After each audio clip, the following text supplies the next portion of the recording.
The year is 1965. Let's listen in on a dial phone call between two little best friends as they make plans to see each other.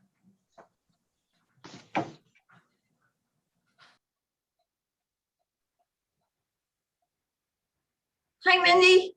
What are you doing right this minute? Let's head to the drugstore for some ice cream.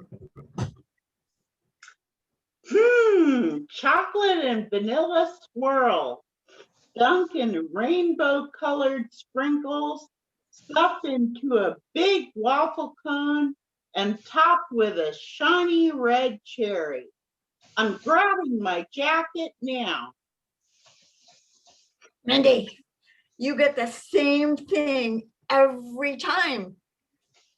Chocolate and vanilla swirl, dunked in rainbow colored Sprinkles, stuffed into a waffle cone and topped with shiny red cherry. Be daring. Try peanut butter or strawberry, lemon lime, or anything else. Nope. Why not? I switch flavors every trip. Today, I plan to try Tutti Frutti, though I'm a little worried about what they really put in it.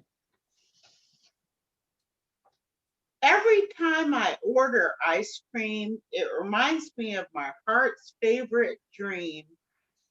Why didn't I know that? Will you share this dream, this special dream with me on our way to the ice cream heaven? We are in 3rd grade now. You and I have been telling each other everything since we could babble. Don't keep me guessing. Okay, let's do it. And I promise to tell you all about my one and only yummy ice cream choice. Betsy, I love having you as my friend. And I love that you know me and see me for who I am. Gosh, Mindy, I tell people all the time you're my sister. We're closer than twins, girl. Of course I see you. But I am Black. I am white. Betsy, be serious. Oh, well, why don't you even try the Tutti Frutti? I've been trying to. Every fun trip we take to the ice cream store, I think about how just getting ice cream made my great grandmother cry. She was allowed to order, but was not allowed to sit on a stool at the ice cream counter with white people. But this was only one of many ways in which she was mistreated. She said she was denied dignity and equality because of the color of her skin. So I order a vanilla, white, and chocolate, brown, swirl of soft ice cream, cuddled in a big sturdy waffle cone. This is my way to dream of Black and white people happily swirled together, the ice cream, and pretend they are wrapped in Jesus' strong, loving arms, the cone. Heavy memories and sad. What about the colored sprinkles? I sprinkle the top for people of all kinds and colors, different races and religions, who are sad because of the horrible way some people mistreat them. I understand that. Okay, tell me this then.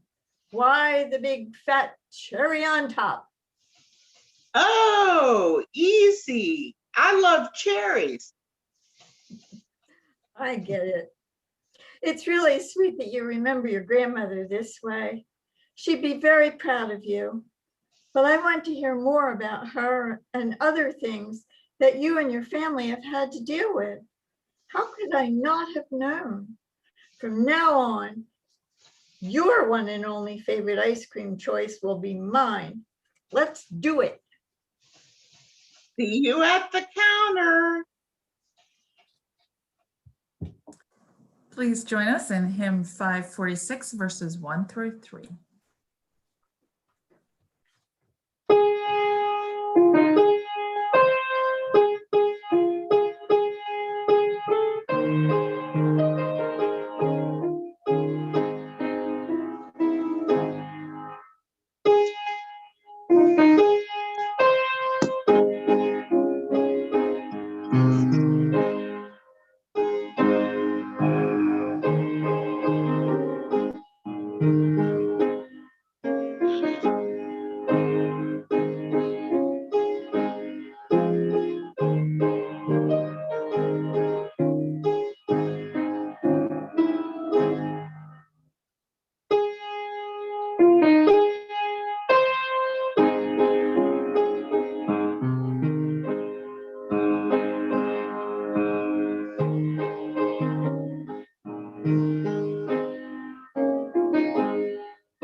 Decades have passed, and now it is 2021. The girls have remained best friends through marriage, careers, and children. While the miles between Mindy's home in New York and Betsy's in Philadelphia are not many, life's hectic pace has kept them apart. They have kept in touch with monthly phone calls, but they miss seeing each other and decided to finally try a Zoom chat when they knew it would be quiet in both households. Mindy, you girl are a sight for sore eyes. Ah, same goes for you. Loving this digital age for certain. Betsy, tell me how you felt when you saw news of Black Lives Matter highlighted in bold yellow, heading on up the street to the White House. Sometimes, Betsy, just sometimes, I think we are making strides toward better race relations, but it never seems to last long, does it? I know what you mean. We take steps forward, then Black people experience repeated examples of injustice, not only in the DC area, but here in Philadelphia, across the country, and globally for that matter. Weren't we so young when we met? We never talked about black, white. We just met and loved being friends. Has the Black Lives Matter movement affected you personally?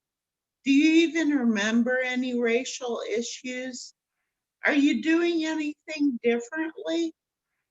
We live next door to each other, but as a child, I never knew how hard it had been for my parents to actually buy that home and then live away from their own families in the Black neighborhoods. Honestly, Mindy, this whole time has been one of soul searching for me. I surely have been aware of slavery and Jim Crow practices, the Klan and racial riots, but to me, it was history, albeit a distressing one in many unsavory ways. I have since come to see my white world as having been relatively remote and unlearned about the reality of decades of cruel treatment of Black people. I've been reading and listening, have even participated in a BLM silent demonstration, spent 2 days touring and absorbing the materials and displays at the National Museum of African American History and Culture in DC, thankfully before COVID-19 came to town. But the more I learn, the more I feel lacking in knowledge about a way of life that has affected not only an entire race, but of you personally. Well, that hurts, my friend. We did live in other worlds, in each other's worlds for such a long time. But I also lived in a separate world with a built-in dual personality out of necessity. I just grew up that way and never knew how to share my thoughts with you. You know, in retrospect, before the movement, I don't think I would have been able to appreciate what you meant by living in a separate world, but I do now. I am a product of white privilege, education, and economics. But my gratitude for these advantages is now not nearly enough to be considered a good citizen or fellow human. The combination of knowledge and empathy, understanding and action regarding racial discrimination, well, it's a complex and important recipe for me to tackle. Mindy, tell me your experiences. How have you really had to cope? Our busy lives and geographical distances limited are sharing more than ever. Where do I begin? Your words are so good to hear. You never made me feel like anything but a best buddy. Our families still love each other. But yes, I have always lived in two worlds, Betsy. Now I can talk to you more freely about the total person I've had to be.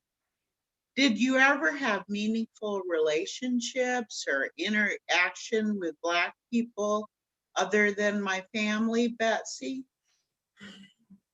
Working in downtown Philly, I've enjoyed interacting with people of many races. But, and it sounds so strange when I say this, you are my only close Black friend. As you know, I grew up with kind of two sets of parents through friendship.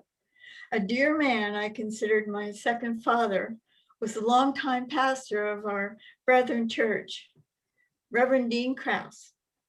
You know Sue, his oldest daughter, and my best white friend.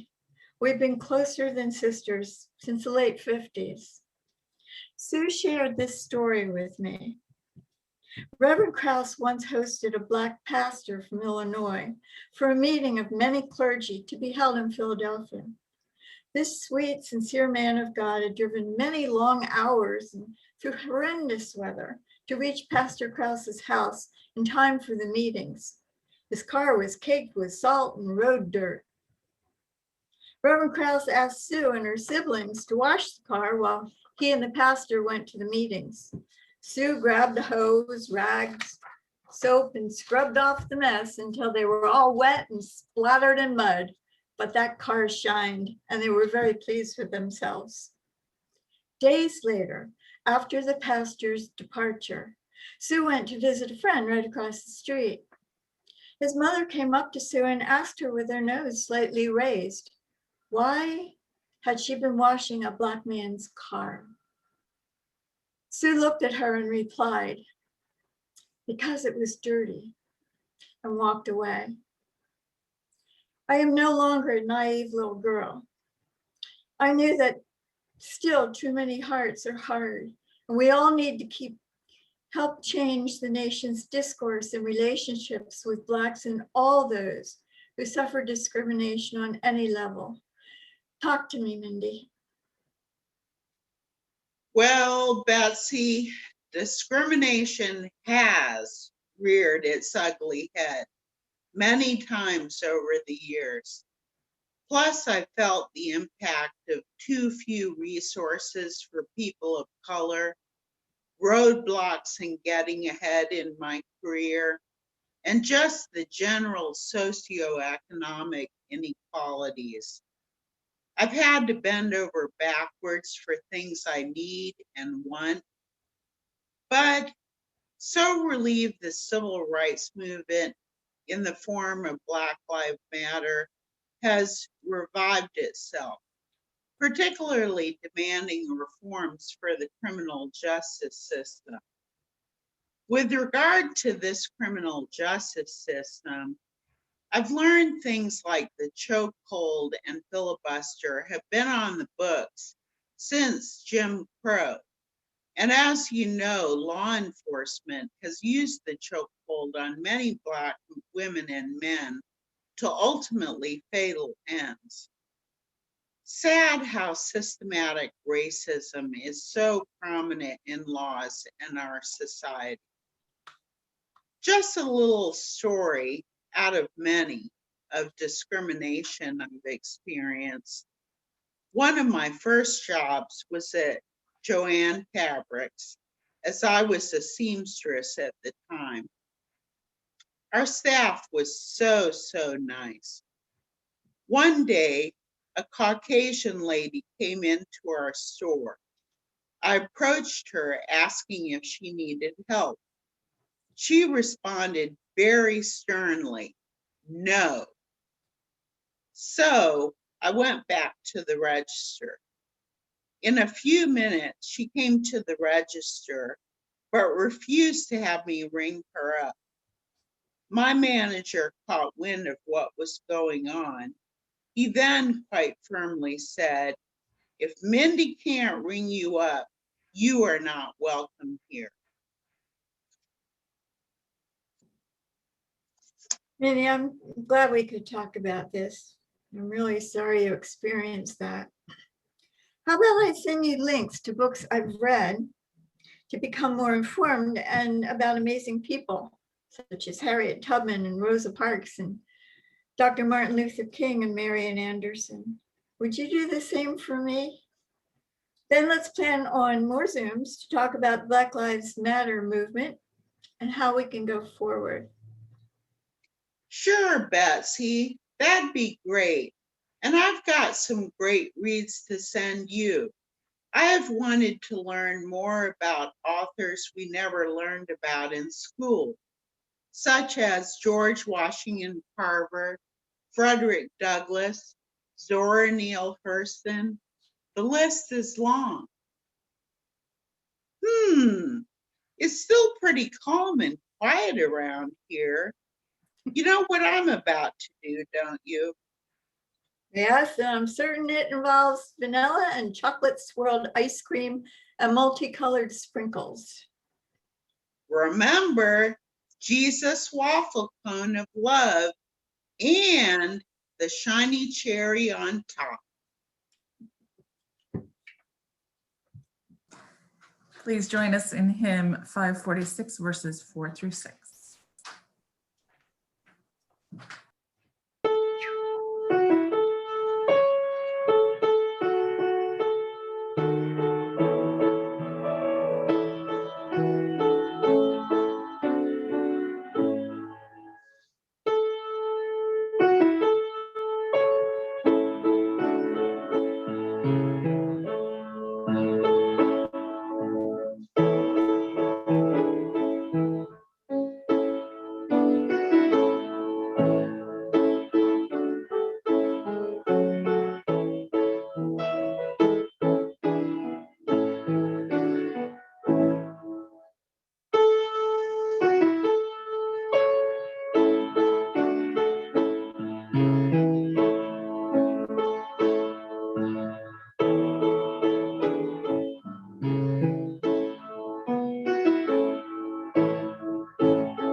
Let us pray.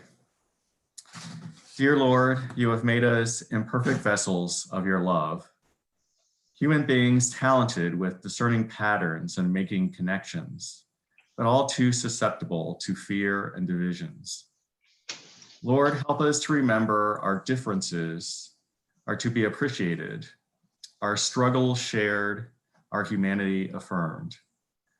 Forgive us those times we have turned a cold shoulder, written off another's pain as not our problem, or reinforced our society's prejudices. Give us your grace as we strive to repair the brokenness, to build your blessed community, and seek justice for all of your children. Let us continue to uphold the examples we have celebrated during this month, the rich heritage bestowed upon us by generations of African Americans, poets, prophets, and trailblazers who have inspired us and challenged us to consider a more just world. Lord, please guide us as we strive to bring the light of Jesus to every situation. May your love show us the way. Amen.